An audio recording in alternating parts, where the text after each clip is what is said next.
नमस्कार, मैं संदीप स्वागत करता हूं आपका कैरियर प्लैनेट की ऑनलाइन क्लासेस में। दोस्तों, आज मैं आपको बताने वाला हूं कंप्यूटर फंडामेंटल के बारे में। लेकिन आगे पढ़ने से पहले मेरी आपसे रिक्वेस्ट है कि अभी तक अगर आपने हमारे चैनल को सब्सक्राइब नहीं किया है तो प्लीज अभी कर लीजिए। चैनल को सब्सक्राइब करने के लिए दोस्तों आपको जाना होगा हमारे चैनल के अंदर और वहां पर आपको मिलेगा सब्सक्राइब बटन। आप इसे प्रेस कर चैनल को सब्सक्राइब कर सकते हैं, या आप जब भी हमारा कोई वीडियो देखें तो वीडियो के साथ जब वीडियो प्ले होता है तो उसके साथ नीचे सब्सक्राइब बटन आता है, जिसे आप क्लिक कर हमारे चैनल को सब्सक्राइब कर सकते हैं, या आप वीडियो के साथ दिए गए लाइक बटन या शेयर बटन के थ्रू आप इसे लाइक और शेयर भी कर सकते हैं। मैं कंप्यूटर की जो दुनिया है उससे मैं आज परिचय करवाने वाला हूं। तो चलिए शुरू करते हैं। सबसे पहले बात आती है कि कंप्यूटर है क्या। आप सभी लोग जानते हैं कि कंप्यूटर एक इलेक्ट्रॉनिक डिवाइस है जो डेटा को इंफॉर्मेशन में कन्वर्ट करती है। अब बात आती है डेटा क्या होता है। तो डेटा संख्या, तथ्य और आंकड़ों को हम डेटा कहते हैं। Raw facts are known as data. Raw facts and figures are known as data. जैसे 50 है। अब ये 50 आप किसी से पूछेंगे 50 क्या है तो वो सीधे से एक ही जवाब देगा कि सर ये 50 तो एक नंबर है सर। तो वास्तव में 50 क्या है? रो फैक्ट। रो फैक्ट्स और फिगर्स को हम लोग क्या बोलते हैं? डेटा। लेकिन अगर इसी 50 के आगे आपने रुपीज लिख दिया तो that is called information. 50 rupees, 50 के बारे में आपको इंफॉर्मेशन मिल रही है। Data which convey the meaning is known as information. अर्थपूर्ण डेटा को, ऐसा डेटा जो मीनिंग को कन्वे करता हो, आपको कोई इंफॉर्मेशन देता हो, उन संख्याओं, उन तथ्यों, उन आंकड़ों को हम इंफॉर्मेशन कहते हैं। और कंप्यूटर हमारे लिए यही काम करता है। कंप्यूटर एक इलेक्ट्रॉनिक डिवाइस है जो डेटा को इंफॉर्मेशन में परिवर्तित करता है। अब बात आती है कि व्हाट इज कंप्यूटर। कंप्यूटर है क्या? तो अभी हमने सीखा कि कंप्यूटर इलेक्ट्रॉनिक डिवाइस है, लेकिन इसकी जो स्पेलिंग है COMPUTER, इसका अपना एक मीनिंग होता है दोस्तों। C stand for commonly, O for operated, M for machine, P for particularly, U for used for, T for trade, E for education, R for research. अब इसी चीज को हम हिंदी में भी सीख सकते हैं। C कॉमनली यानी सामान्य रूप से काम में आने वाली मशीन जो विशेष रूप से काम में आती है व्यापार में, शिक्षा में और अनुसंधान संबंधी कार्यों में। और इंग्लिश में जब हमको बोलना तो commonly operated machine, particularly used for trade, education, research. अब बात करते हैं जनरेशन ऑफ कंप्यूटर्स की। फर्स्ट जनरेशन में जो कंप्यूटर्स थे उनमें दोस्तों वैक्यूम ट्यूब का यूज होता था। सेकेंड जनरेशन के जो कंप्यूटर्स थे उनमें ट्रांजिस्टर्स का यूज होने लगा। थर्ड जनरेशन के कंप्यूटर्स में आईसीस, इंटीग्रेटेड सर्किट्स का यूज होने लगा। इस तरह से फोर्थ जनरेशन के कंप्यूटर्स के अंदर माइक्रो प्रोसेसर का यूज हुआ, और अभी जो फिफ्थ जनरेशन चल रही है उसमें एडवांस माइक्रो प्रोसेसर का यूज होने लगा है। अब बात आती है what is principle of computer, यानी कंप्यूटर का सिद्धांत क्या है। हम सभी का कोई ना कोई सिद्धांत होता है। जिस तरह से हमारा सिद्धांत होता है वैसे ही कंप्यूटर का भी सिद्धांत है। यह भी ठीक उसी तरह से काम करता है जिस तरह से हम और आप काम करते हैं। जैसे यदि आपसे कोई आपका नाम पूछे कि आपका नाम क्या है, तो आप अपना जो भी नाम बताएंगे उसका प्रोसेस क्या हुआ। सबसे पहले आपने क्वेश्चन को इनपुट किया, कान से आपके क्वेश्चन कान से इनपुट हुआ, फिर उसकी प्रोसेसिंग आपके दिमाग में हुई, आपने सोचा समझा और जवाब तैयार किया। जवाब तैयार होने के बाद आपके मुंह से जवाब निकला कि सर मेरा नाम यह है, XYZ जो भी आपका नाम है। तो ये जो प्रोसेस है पूरा, ठीक इसी तरह से हमारा कंप्यूटर भी काम करता है। इसमें भी इनपुट होता है। अब इनपुट के लिए इसके अलग अलग डिवाइसेस हैं, प्रोसेसिंग होती है, जिसे सोचना समझना वाली जो बात होती है वो प्रोसेसिंग वाला फैक्टर वो भी इसमें होता है। फिर आउटपुट मिलता है, रिजल्ट मिलता है, और अगर आप भविष्य के लिए उसे स्टोर करना चाहते हैं तो इसमें स्टोरेज यूनिट भी होती हैं। तो ठीक ये कंप्यूटर ठीक वैसे ही काम करता है जैसे हम और आप काम करते हैं। अब बात आती है पार्ट्स ऑफ कंप्यूटर की। इसमें अलग अलग काम के लिए अलग अलग पार्ट होते हैं। जैसे हमारे लिए इनपुट करने के लिए कान है, प्रोसेसिंग के लिए हमारे पास दिमाग है, स्टोरेज के लिए भी हमारे पास दिमाग है, और आउटपुट डिवाइस के फॉर्म में हमारे पास मुंह है। तो ठीक इस तरह से अलग अलग कामों को करने के लिए हमारे पास अलग अलग भगवान ने आपको अलग अलग अंग दिए हैं, अलग अलग पार्ट्स दिए हैं बॉडी के। ठीक इस तरह से यहां भी अलग अलग कामों को करने के लिए अलग अलग पार्ट्स हैं। फर्स्ट जो हम बात कर रहे हैं वो है इनपुट डिवाइसेस। डिवाइसेस का मतलब है उपकरण। कंप्यूटर में इनपुट करने के लिए किन किन डिवाइसेस का हम लोग यूज करते हैं उसके बारे में हम लोग सीखते हैं। सबसे पहले दोस्तों बात करते हैं फर्स्ट इनपुट डिवाइस कीबोर्ड की। जैसा इसका नाम है कीबोर्ड, की मीन्स चाबी, यानी ये कंप्यूटर की चाबी है दोस्तों। जिस यूजर का हाथ कीबोर्ड पर अच्छी तरह से जमा होता है या जिसे कीज का पूरा नॉलेज होता है वो कंप्यूटर को बहुत अच्छी तरह से हैंडल कर सकता है, ऑपरेट कर सकता है। टाइप्स ऑफ कीज, यानी कीबोर्ड के अंदर अलग अलग तरह की कीज होती हैं। फर्स्ट जो होती हैं उन्हें हम अल्फाबेट्स के नाम जानते हैं, जिसमें स्मॉल A to Z और capital A to Z use होती हैं। नंबर्स की होती हैं 0 to 9। स्पेशल कीज होती हैं विंडोज की, अल्टर की, कंट्रोल की, नमलॉक की, function keys F1 to F12 होती हैं। ये अलग अलग वर्क को अलग अलग तरह से काम करने के लिए अलग अलग सॉफ्टवेयर में अलग अलग तरह से यूज होती हैं। अब सेकंड जो इनपुट डिवाइस है वो है माउस।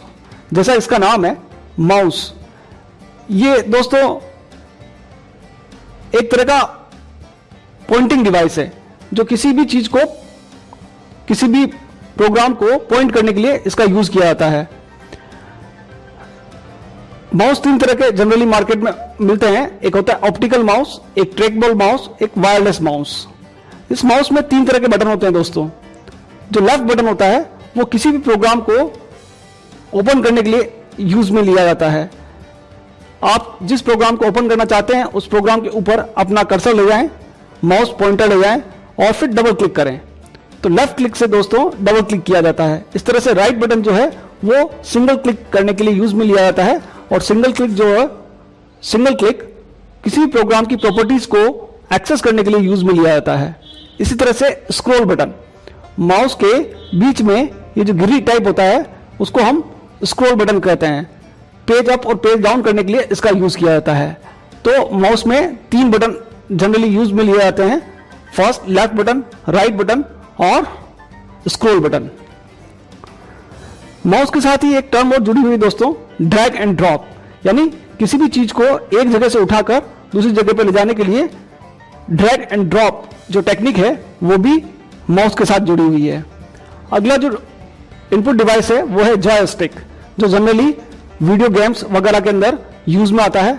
अल्ट्रासाउंड मशीन्स के अंदर भी जॉयस्टिक का यूज किया जाता है। Next scanner, memory card reader, debit card, credit card reader, ये सारे भी इनपुट डिवाइसेस के ही एग्जाम्पल हैं। इस तरह से बार कोड रीडर, जो आपने मॉल्स वगैरह में देखा होगा कि किसी भी प्रोडक्ट की MRP को एक्सेस करने के लिए, उसको स्कैन करने के लिए इस तरह की एक मशीन का यूज होता है जिसे हम बार कोड रीडर के नाम से जानते हैं।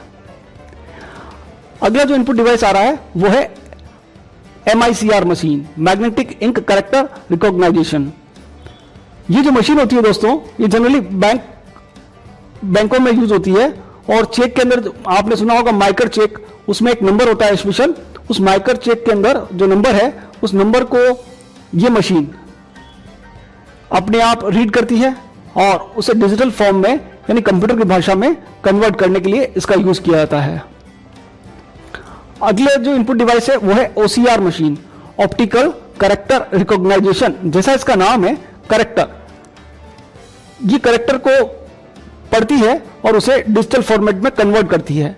इस तरह से OMR, ऑप्टिकल मार्क रिकॉग्नाइजेशन या ऑप्टिकल मार्क रीडर, इस मशीन के द्वारा हम जो एग्जामिनेशन में आपने देखा होगा OMR शीट पर एग्जाम होता है, तो उस एग्जाम में हम जो पेंसिल से या पेन से निशान करते हैं, गोले करते हैं, उन्हें ये मशीन रीड करती है। ऑप्टिकल मार्क रीडर या ऑप्टिकल मार्क रिकॉग्नाइजेशन, तो तीन मशीन है, MICR मशीन, OCR मशीन और OMR मशीन। इस तरह से इनपुट डिवाइस के अंदर ही वेब कैमरा, माइक्रोफोन, ये सारी चीजें इनपुट डिवाइस के अंदर ही यूज होती हैं। अगला जो टॉपिक आ रहा है दोस्तों वो है प्रोसेसिंग डिवाइस।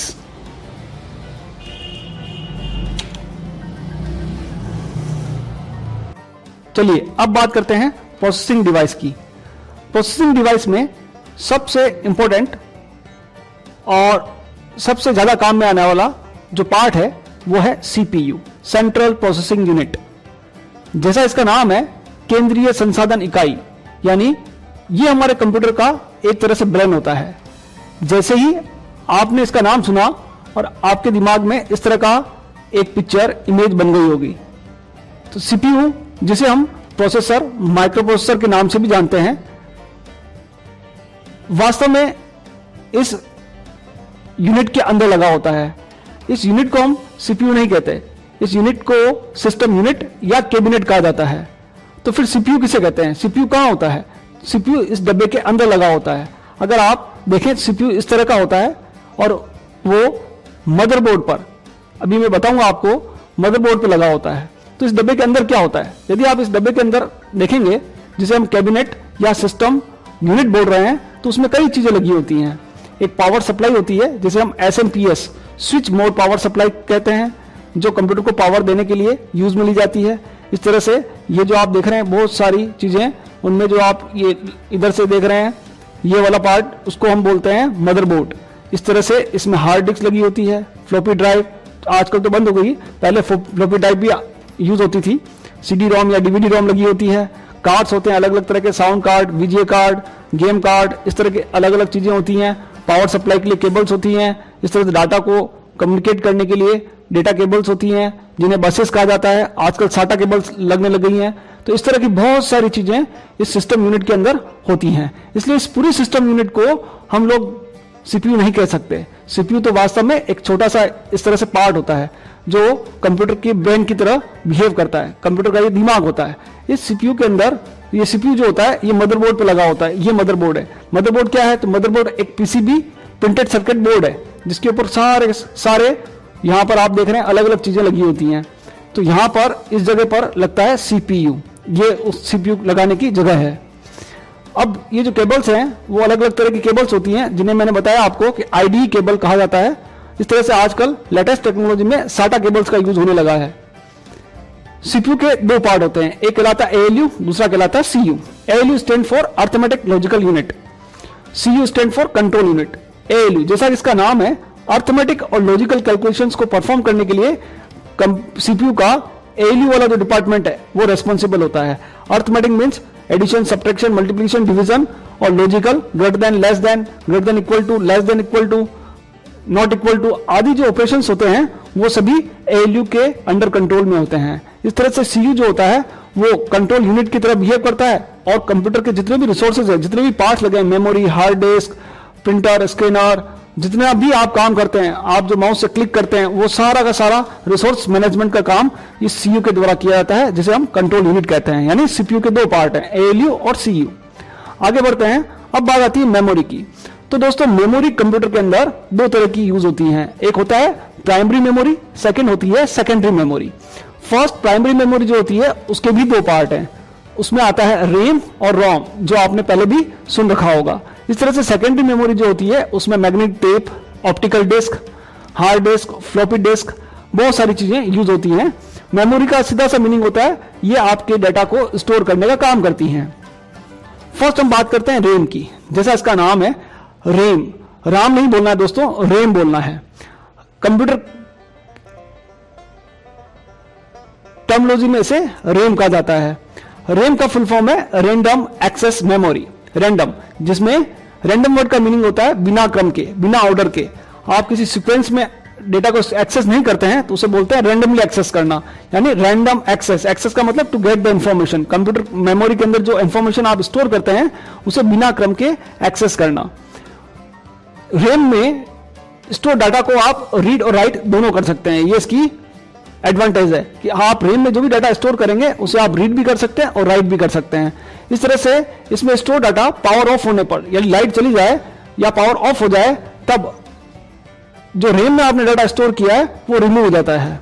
और सबसे मोस्ट इंपोर्टेंट जो इसकी विशेषता कह लीजिए वो है कि ये वर्सेटाइल मेमोरी है, यानी चेंजेबल है। आप बार बार इसमें जो कंटेंट होते हैं वो बार बार चेंज होते रहते हैं। जैसे हमारे दिमाग में हम बैठे कहीं होते हैं और दिमाग में कई चीजें चलती हैं, विचार आते रहते हैं, जाते रहते हैं। ठीक इस तरह से जिस तरह से आपके दिमाग के अंदर विचार बदलते रहते हैं, ठीक इस तरह से रैम के अंदर भी जो कंटेंट होते हैं वो बार बार चेंज होते रहते हैं। इसलिए इस तरह की मेमोरी को वर्सटाइल मेमोरी, यानी रैम जो है वो वर्सटाइल मेमोरी है, चेंजेबल मेमोरी है। दूसरा होता है रोम, जैसा इसका नाम है, रीड ओनली मेमोरी।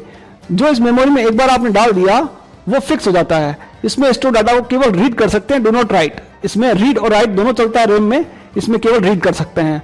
रोम में स्टोर डाटा पावर ऑफ होने पर रिमूव नहीं होता। ये ठीक वैसे ही काम करता है जैसे हमारे साथ होता है। हमारा नाम हम कभी नहीं भूलते हैं, एक बार हमको बता दिया हमारा एड्रेस ये, हमारा नाम ये, तो वो हमारे रोम में स्टोर हो जाता है, फिर वो कभी डिलीट नहीं होता। ठीक इस तरह से बहुत सारी चीजें होती हैं। जब हम सुबह से शाम तक बहुत सारी चीज देखते हैं, सुनते हैं, तो कुछ चीजें तो हमें याद रहती हैं और कुछ चीजें हम भूल जाते हैं। तो जो चीजें हम भूल जाते हैं वो हमारे रैम में रहती हैं, और जो हम परमानेंट हो जाती हैं वो हमारे रोम में आ जाती हैं। रोम नॉन वर्सटाइल मेमोरी की कैटेगरी में आता है, यानी इसके कंटेंट चेंज नहीं होते हैं। अब बात आती है टाइप्स ऑफ रैम, यानी रैम के भी अलग अलग प्रकार हैं। फर्स्ट जो है वो है एस रैम, स्टैटिक रैम। अब स्टैटिक रैम जो होती है ये रैम, चलिए बात करते हैं एस रैम, स्टैटिक रैम की। मैंने जैसा कि आपको बताया रैम के दो टाइप्स हैं, एक है एस रैम, दूसरा है D RAM. S RAM stand for static RAM. Static RAM में जो भी डेटा स्टोर होता है वो पावर ऑन होने तक, यानी कंप्यूटर में जब तक पावर रहेगा तब तक स्टैटिक रैम अपने कंटेंट को स्टोर करके रहती है। जैसे ही पावर ऑफ हुआ ये अपने कंटेंट को वॉश आउट कर देती है, यानी ये अपने आप को बार बार रिफ्रेश नहीं करती, इसके कंटेंट बार बार रिफ्रेश नहीं होते। जबकि डायनेमिक रैम, नाम ही इसका डी रैम या डायनेमिक रैम है, ये क्या करती है अपने कंटेंट्स को बार बार हर कुछ सेकंड्स में अपने कंटेंट को बार बार रिफ्रेश कर देती है। डी रैम के भी तीन टाइप है। फर्स्ट है EDU, extended data out random access memory. Second है SD RAM, synchronous dynamic random access memory. Third होती है डीडीआर रैम, जो अभी आजकल मार्केट में चल रही है, डीडीआर, डबल डेटा रेट। तो दोस्तों ये थे टाइप्स ऑफ रैम्स। इसी तरह से बात आती है टाइप्स ऑफ रोम की। तो फर्स्ट जो टाइप है वो है P ROM, programmable read only memory, in which the user can load programs and data that are read only. इस तरह से सेकंड होती है EPROM, erasable programmable read only memory. ये भी PROM की तरह होती है, लेकिन ये रीराइटेबल होती है, बट इसे रीराइट करने के लिए आपको इसकी चिप को अल्ट्रावायलेट लाइट के अंदर रखना होता है। थर्ड होती है फ्लैश मेमोरी। ये जो फ्लैश मेमोरी होती है वो आजकल डिजिटल कैमरास, MP3 प्लेयर्स आदि के अंदर यूज होती है। तो ये थी types of ROM, PROM, EPROM और फ्लैश मेमोरी। एक और मेमोरी होती है जिसे हम कैश मेमोरी या कैशे मेमोरी कहते हैं। ये मेमोरी मेन मेमोरी की सहायक मेमोरी होती है, मेन मेमोरी को हेल्प करती है।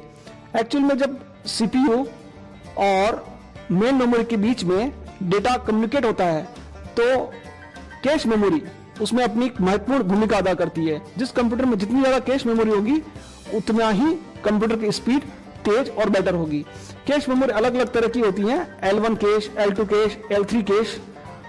तो मेमोरी के तीन टाइप्स हो गए हैं, फर्स्ट रैम, सेकंड रोम, थर्ड कैश मेमोरी।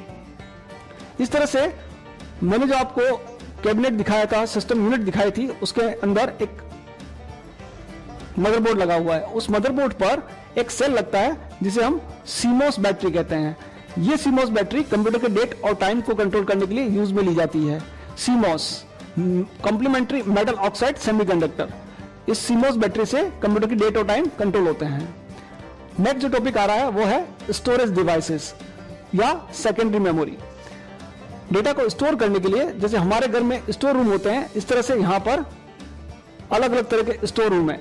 फर्स्ट है HDD, हार्ड डिस्क डिवाइस या हार्ड डिस्क ड्राइव। आपने सुना होगा C drive, D drive, E drive. वास्तव में ये C, D और E या आगे और भी अल्फाबेट हो सकते हैं या कम भी हो सकते हैं, ये सभी हार्ड डिस्क के पार्टीशंस होते हैं।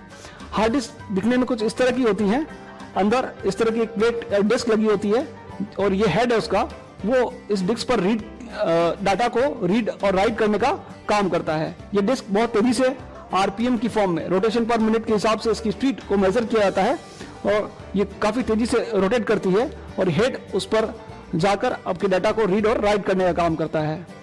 तो दोस्तों सीपीयू जो है एक तरह का शॉपकीपर हो गया, रैम उसके लिए शोरूम का काम करती है, हार्ड डिस्क गोडाउन का काम करता है। हार्ड डिस्क में जो भी डाटा स्टोर होता है वो सीपीयू के थ्रू रैम यानी शोरूम में आपको दिखाई देता है।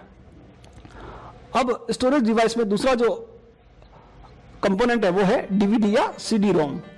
डीवीडी जिसे हम डिजिटल वर्सटाइल डिस्क भी कहते हैं, इसकी कैपेसिटी दोस्तों 4.7 जीबी के आसपास होती है। इस तरह से CD ROM compact disk read only memory, CD जिसे हम कॉम्पैक्ट डिस्क कहते हैं, ये दोनों चाहे वो डीवीडी हो चाहे वो सीडी हो दो तरह की आती हैं, सीडी आर और सीडी आरडब्ल्यू यानी डीवीडी आर और DVD RW. R for read only यानी ऐसी सीडी या डीवीडी जिसमें कंटेंट एक बार आपने अगर राइट कर दिया तो उसे मिटा नहीं सकते।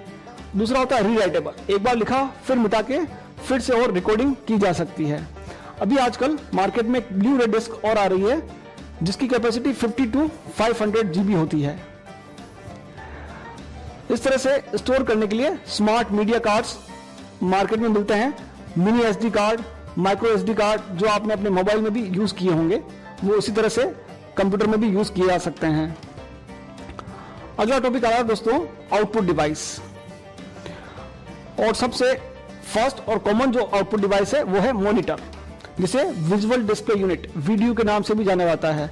ये अलग अलग टाइप के होते हैं। फर्स्ट होता है CRT monitor, cathode ray tube. इस तरह का पहले इस तरह का जो मॉनिटर आता था उसे सीआरटी मॉनिटर कहा जाता है।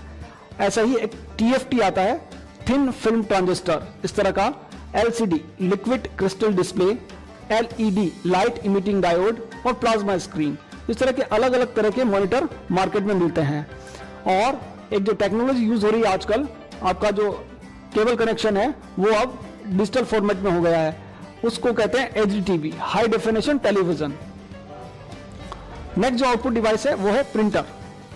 प्रिंटर दोस्तों वास्तव में दो प्रकार के होते हैं, एक कहलाता है इंपैक्ट प्रिंटर, दूसरा कहलाता है नॉन इंपैक्ट प्रिंटर। प्रिंटर से जो हमको आउटपुट मिलता है उसे हम हार्ड कॉपी के नाम से जानते हैं, और कंप्यूटर में जो टेक्स्ट आपको दिख रहा है उसे सॉफ्ट कॉपी के नाम से जानते हैं। प्रिंटर के रेजोल्यूशन को नापने के लिए एक इकाई का यूज होता है, एक यूनिट का यूज होता है जिसे डीपीआई डॉट पर इंच के रूप में जाना जाता है। इंपैक्ट प्रिंटर, इंपैक्ट प्रिंटर की कैटेगरी के अंदर कैरेक्टर प्रिंटर और लाइन प्रिंटर आते हैं। कैरेक्टर प्रिंटर के अंदर आता है डॉट मैट्रिक्स, जो आपके घरों में नल के बिल, लाइट के बिल आते हैं, जो ऐसे प्रिंटर जो dot dot dot dot printing करते हैं वो सारे प्रिंटर डॉट मैट्रिक्स प्रिंटर कहलाते हैं। ये काम करते वक्त काफी आवाज करते हैं। डेसीविल प्रिंटर भी इस तरह का होता है, इसमें व्हील लगा होता है और वो प्रिंट करता है। ये काम करते हुए काफी आवाज करते हैं। सेकंड प्रिंटर जो होते हैं लाइन प्रिंटर, इनमें चेन प्रिंटर और ड्रम प्रिंटर को शामिल किया गया है। प्रिंटर की जो स्पीड होती है दोस्तों उसे मेजर करने के लिए एक यूनिट है जिसको पीपीएम, पेज पर मिनट कहा जाता है। नॉन इंपैक्ट प्रिंटर जो होते हैं उनके अंदर इंकजेट, लेजर और थर्मल प्रिंटर आता है। इंकजेट प्रिंटर जैसा इसका नाम है, इंकजेट पेपर पर स्प्रे करता है इंक की और फिर प्रिंटिंग करता है। इस तरह से लेजर प्रिंटर सबसे बेस्ट प्रिंटर होता है और काफी पॉपुलर प्रिंटर है लेजर प्रिंटर। नेक्स्ट जो प्रिंटर होता है थर्मल प्रिंटर। ये थर्मल प्रिंटर स्पेशल पेपर पर प्रिंट करता है, और आपने देखा होगा जो एटीएम मशीन है उससे जो आपको रिसिप्ट मिलती है वो थर्मल प्रिंटर से ही रिसिप्ट प्रिंट होती है। थर्मल प्रिंटर प्रिंट करने के लिए हीट एलिमेंट का यूज करता है। इस तरह से जो आपका लेजर प्रिंटर है वो फोटो सेंसिटिव एलिमेंट्स का यूज करते हुए फिर प्रिंट करता है। लेजर प्रिंटर के अंदर टोनर, इंक को हम टोनर कहते हैं, लेजर प्रिंटर के अंदर टोनर यूज होता है। और जनरली ये black and white printer use होते हैं, लेकिन कलर प्रिंटर भी लेजर की फॉर्मेट में आता है लेकिन वो काफी महंगा होता है। इंकजेट प्रिंटर कलर और ब्लैक एंड व्हाइट दोनों एक साथ प्रिंट आउट निकालते हैं। हेडफोन और स्पीकर, इन्हें भी आउटपुट डिवाइसेस की फॉर्मेट में हम लोग जानते हैं। इस तरह से बड़े बड़े मेप, फ्लैक्स पोस्टर्स प्रिंट करने के लिए जिस डिवाइस का यूज होता है उसे प्लॉटर कहा जाता है। यानी छोटे प्रिंटर से, ये जो छोटे प्रिंटर है इनसे हम लोग बड़े बड़े मेप, फ्लैक्स, पोस्टर्स प्रिंट नहीं कर सकते, उनके लिए प्लॉटर्स का यूज होता है। इस तरह से कुछ डिवाइसेस ऐसी हैं जो इनपुट और आउटपुट दोनों का काम करती है, जिन्हें मल्टी फंक्शनल डिवाइसेस कहा जाता है। जैसे फैक्स मशीन, ऐसी एक मशीन जिसमें स्कैनर, प्रिंटर, फैक्स मशीन और आपका कॉपियर मशीन, वो सारी चीजें एक साथ होती है, एक ही मशीन में होती है, इसलिए ऐसी मशीन्स को मल्टी फंक्शनल डिवाइसेस भी कहा जाता है। ऐसा ही एक और नेक्स्ट है मोडेम। दोस्तों मोडेम कंप्यूटर में इंटरनेट चलाने के लिए यूज में लिया जाता है। मोडेम एक ऐसा डिवाइस है जो डिजिटल सिग्नल्स को एनालॉग में और एनालॉग सिग्नल्स को डिजिटल सिग्नल्स में कन्वर्ट करता है।